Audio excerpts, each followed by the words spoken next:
bos iwak yang di Musi Dua.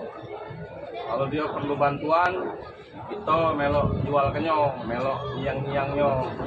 Ini Pak Yadi namanya. Kalau nak perlu ikan yang besar-besar, ikan nasi Sungai Musi, tak salah lagi Pak Yadi tempatnya. 20 kilo patin. Patin nasi Sungai Musi ya? Belum? Iya asli Sungai Musi. Mantap.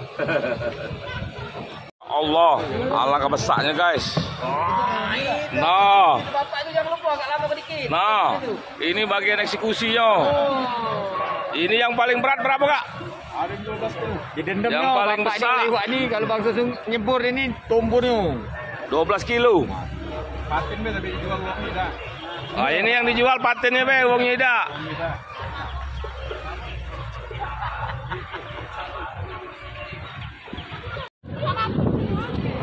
Viral kan ya?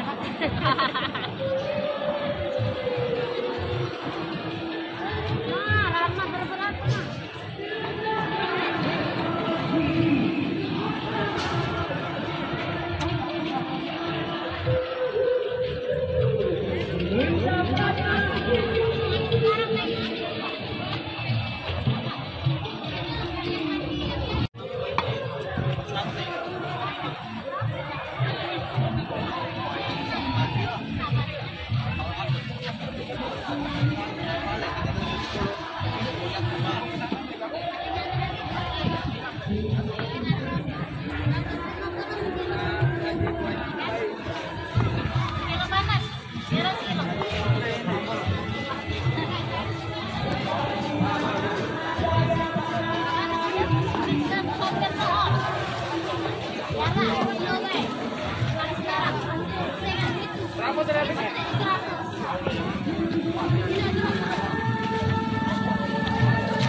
Tidak potong-potong enggak